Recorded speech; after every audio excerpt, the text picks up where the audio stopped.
eu venho aqui um pouco contar como o Walmart vem mobilizando e incentivando ao mesmo tempo e participando, junto com a sua cadeia de valor,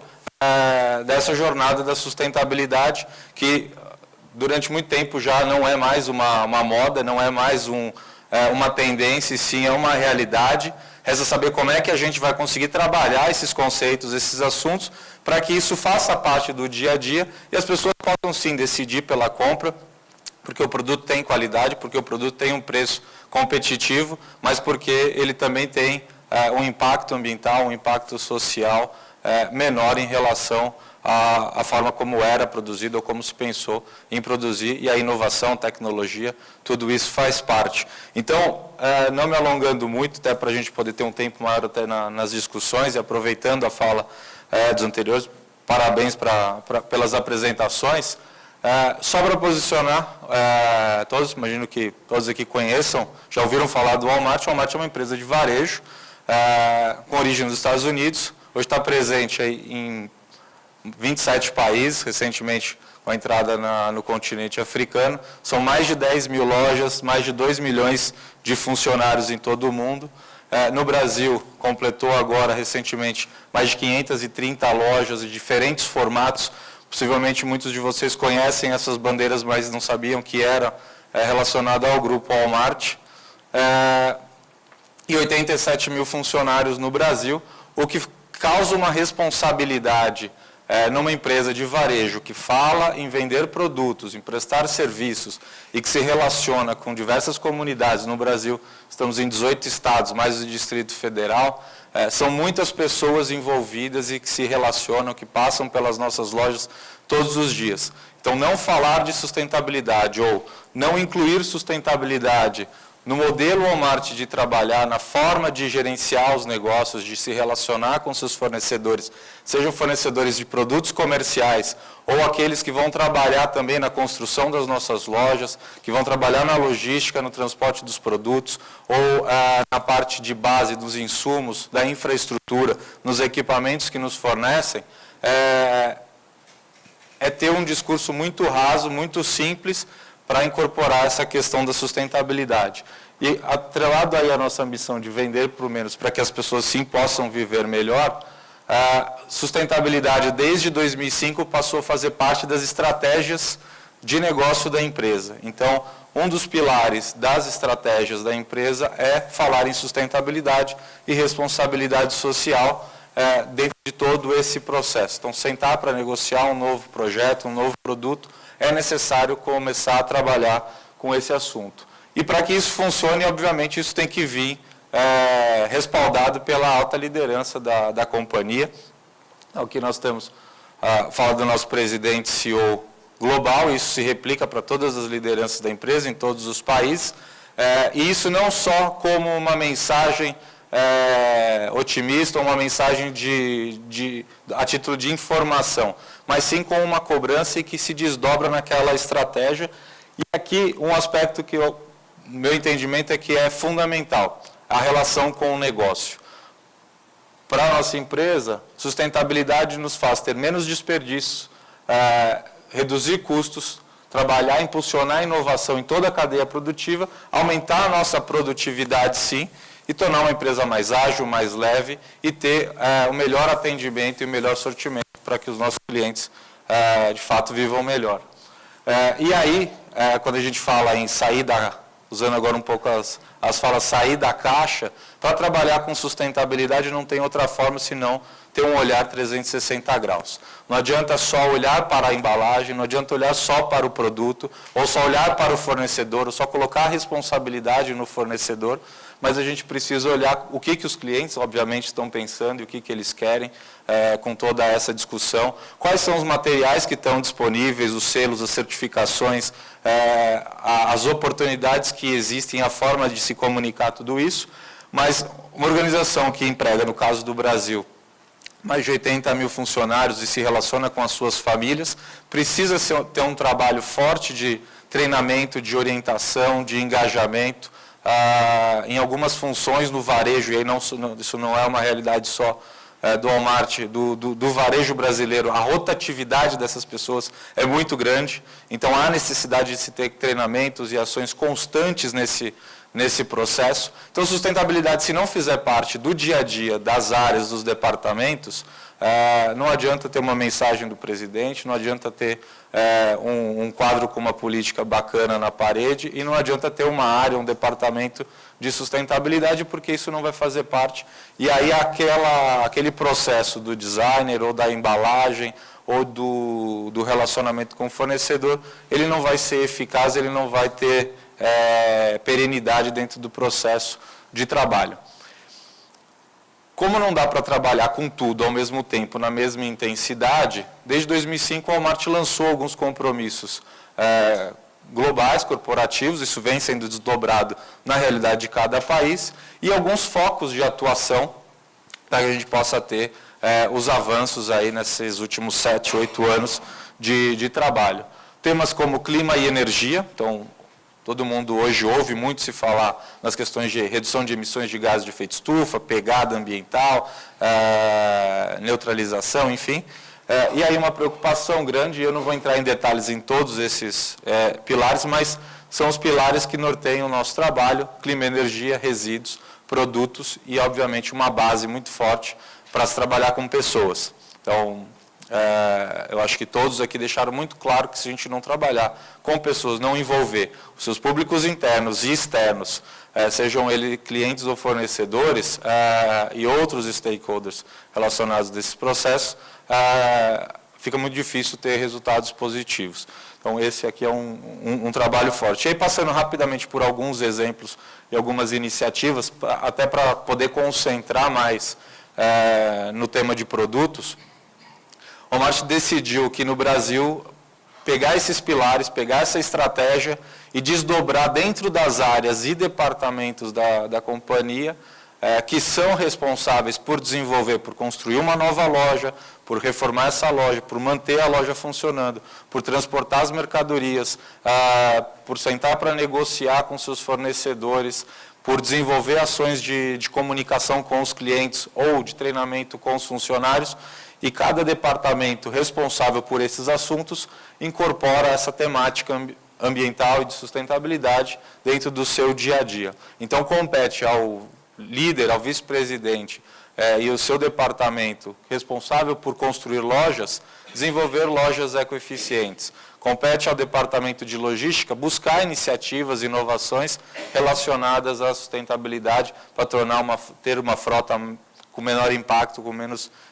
emissões. Claro que sempre procurando um alinhamento estratégico dentro da companhia, mas está no dia a dia, errando, acertando, podendo melhorar, mas isso faz parte do dia a dia e a gente vai construindo assim uma história. Aqui alguns exemplos de lojas ecoeficientes. Nós buscamos trazer esse conceito de ecoeficiência, um conceito até um pouco mais técnico, e a nossa área de marketing, a nossa área de comunicação com o cliente sempre questionou muito que o cliente não vai entender o que é a loja ecoeficiente, quando muitas vezes ele vai entender sim o que é a unidade verde ou ecologicamente correta, mas nós temos trabalhado também, ainda quando não temos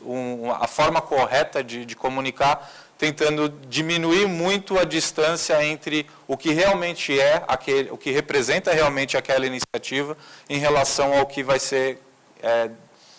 discutido e passado no mercado. O conceito de ecoeficiência para o modelo de loja, que vai buscar lá nas normas de Green Building, o desenvolvimento de uma loja com menor consumo de água, de energia, com emissão de gases de efeito estufa, vai permitir que a gente possa replicar com maior velocidade essas iniciativas em todo o Brasil, ao invés de a gente ter simplesmente um hipermercado ou uma loja certificada por um selo ambiental. Então, hoje, 100% dos nossos hipermercados, hoje nós estamos falando em pelo menos 24, 25 hipermercados inaugurados a partir de 2008, seguiram os conceitos de Green Building, de normas de referência, mas guardadas as especificidades das regiões, questões relacionadas à manutenção de equipamentos, que às vezes você aplica uma tecnologia que é muito mais eficiente, mas naquela região não tem quem faça a manutenção adequada, o suporte suficiente para que aquela tecnologia traga os resultados. Então, procuramos trabalhar com conceitos um pouquinho diferentes do que se acostuma a ver no mercado. Para aquele pilar de resíduos, um trabalho muito forte em reduzir a geração, e a redução da geração passa pelo trabalho com os fornecedores para reduzir a produção de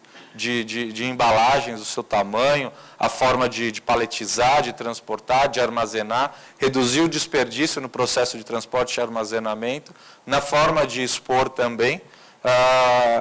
e aí procurando fundamentalmente dar uma destinação mais adequada, e o compromisso da companhia é reduzir aos níveis máximos possíveis, até 2025, o envio de resíduos para aterro.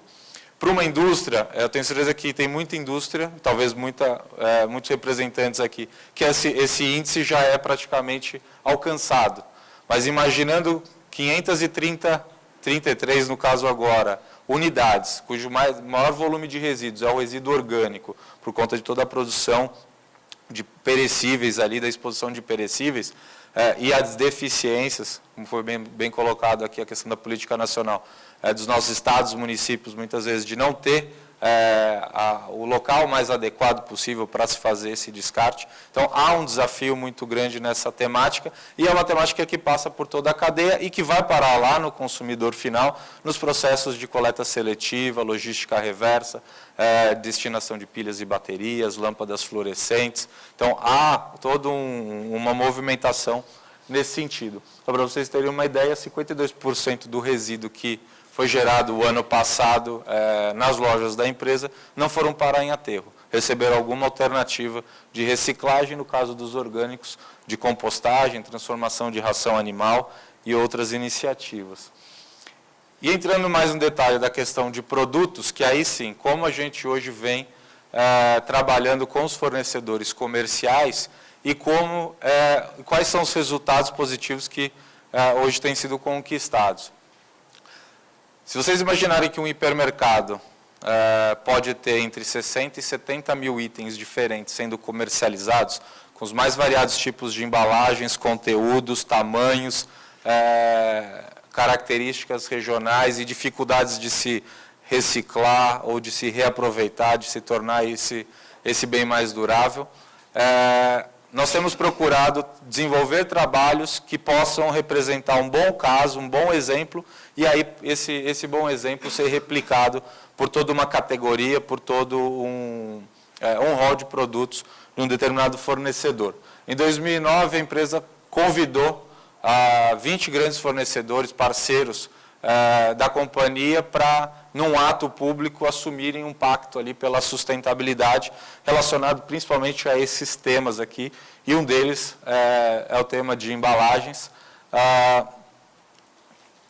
para que a gente pudesse alavancar essa plataforma e esses trabalhos, sabendo desde a origem de produtos até a forma como ele é efetivamente produzido, como ele vai ser descartado, e algumas outras questões aí. E aí a questão de marca própria, que a Carol mostrou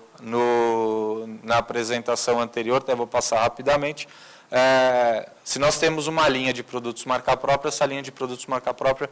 precisa liderar pelo exemplo, precisa estar sempre buscando as inovações e como demonstrar que é possível fazer isso.